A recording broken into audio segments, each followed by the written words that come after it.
start to pick up. So we want to have it all folded up, and again, that's another good reason to have the perimeter band tight, because now when we have the film on and we unfold it at the first time, we want to be able to tuck it and have the perimeter band actually hold the material underneath it.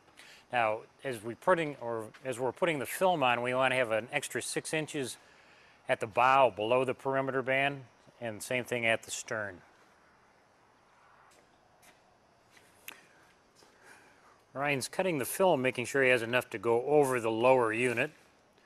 Next step is going to be to unfold it, and again, this is a center slit material that unfolds equally from the center to each side.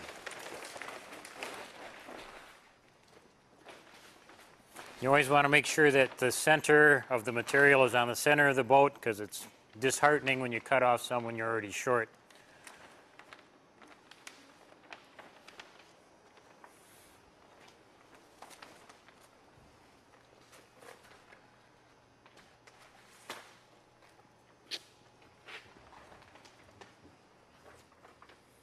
Find a couple of pleats up near the bow, and then the next pleat will be near the windshield, and then we'll have one at the transom corners also.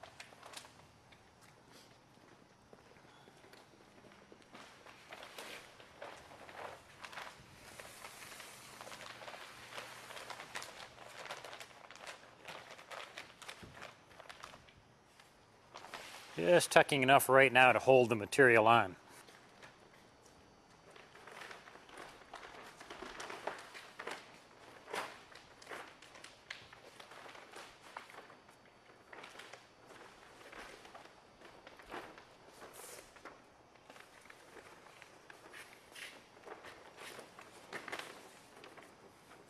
And again, this is where a tight perimeter band is necessary to make sure that the film does stay on until we have a chance to heat weld it with the heat tool. Ryan's finishing tucking along the sides and working towards the bow. And once we get to the bow, we have a special way of cutting out the excess material so that you get a much neater and more durable type of bow. And Ryan just went by the windshield, and you can see that there's always a pleat near the side of the windshield on all boats. And we just like to put the pleat towards the stern just as a standard type of operation in case the boat will be towed anywhere. And on this particular boat, we don't really have much of a pleat as we get towards the bow. On some boats, you'll find that there is a pleat. Now at the bow, there is always excess material. A lot of people just fold it over and try and heat weld it all together, but as you can see, the easiest way is to cut out the excess. So Ryan just moved the film out a few inches forward of the bow, followed the shape of the bow down, and now he just can tuck it in either direction, overlap it and tuck it. Ryan has the entire cover tucked under the perimeter band around the boat. Now it's time to use the heat tool to make a heat weld. So we're actually putting a hem in the cover where he'll run the heat tool in a horizontal fashion, the flame itself, right above the perimeter band. And he's using the back of his hand to pat the material, and that fuses the pieces together so the perimeter band is actually sealed into the base of the cover. You only need a couple inches of heat weld to actually make it work well. Now, as you come to a pleat, you want to do the pleats at the same time as you're going around the boat, so when you're done going around, you're ready to begin shrinking the cover. So same thing, you shoot heat into the pleats, pat it shut with the back of your hand, making sure that you're wearing your glove. Again, the heat will be horizontal, just above the perimeter band. This is a beautiful use of the shrink wrap, or the shrink fast heat tool. And it goes very quickly. This is why you only want a couple or 3 or 4 inches of material tucked in above the perimeter band.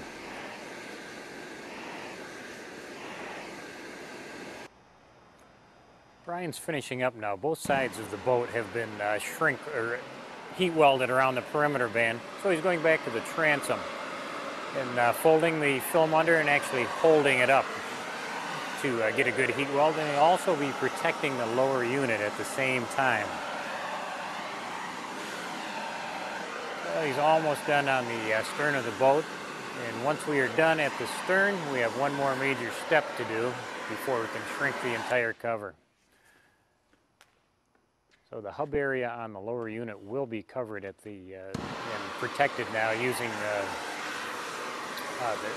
actual shrink wrap that is making the initial cover. Ryan is actually reaching up and holding the material around the band and heat welding. And then as he comes to the lower unit, he'll fold it over and just tuck it basically to protect it and keep water from getting into the hub. Almost complete. The last step before we can actually shrink the entire cover is to put belly bands on. And the belly bands go from the perimeter band on the side of the boat down under the boat if there's nothing to tie to, or in this case we can tie them to the trailer. And no matter how tight we have our perimeter band, when we put the heat to it with the heat gun and actually start shrinking the cover, it has a natural tendency to pull the perimeter band up, and then we don't get the shrink out of the wrap itself. It's just from pulling the band up. So the belly bands are installed to hold the perimeter band where it initially was. We don't want to pull it too tight, but we want to keep the perimeter band in the same general area of where it was. And on a power boat, we generally need about a belly band every 6 to 8 feet. Now on this boat, we're going to put one right by the windshield and also closer to the back of the boat. We don't need anything in front of the windshield just because of the shape of the hull will hold the perimeter band down. On sailboats, you need more belly bands only because of the shape of the hull. It doesn't afford the perimeter band anything to attach to, so it has more of a tendency to rise. Now we have the belly bands on, and Ryan is starting at the stern. And we're going to start and shrink from the perimeter band, and we're going to pick a section on the boat. And the section is right to the top of the cockpit area. And what we're going to do is shrink from the base. You always want to shrink from the bottom. Let the heat work for you. So Ryan is starting at the bottom, and he's going to shrink up and to the top of the coaming on the boat. And what that is going to do is start pulling the excess plastic out of the top. You can see it shrinks very quickly. And especially because we're starting at the bottom and letting the heat rise. Now he's going to stop right here and before he gets to the top. And we're going to go around the entire boat up that far, so it's going to pull out excess. And we'll start to tighten the boat very nicely, and we won't have to shrink the top as much.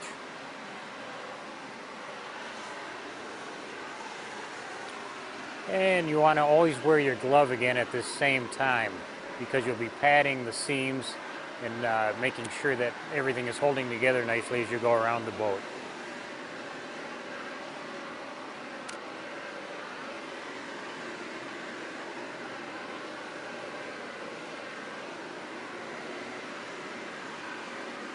See, Ryan is hitting the film nicely. It's very similar to spray painting, where you're applying heat in the same kind of fashion. You get the material to start shrinking, and where it's not shrunk, you'll see wrinkles form. So it gives you a clue as to what you've hit and what you've missed.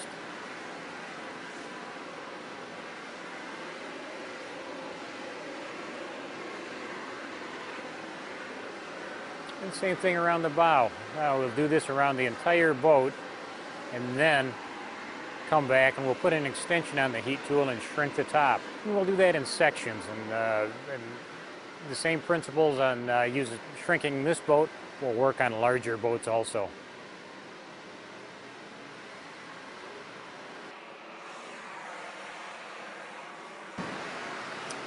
Ryan has went all the way around the boat up to the edge of the coaming and so on, and now we can do the top. And you can see the center support strap and where we've also put in the wooden uprights. And you want to actually shrink it section by section if you have the opportunity. And that's what Ryan is doing right now. So the shrink wrap will actually stop shrinking at the strapping going down the center and across the unit. Ryan is also taping the seams and pleats just so that they don't come open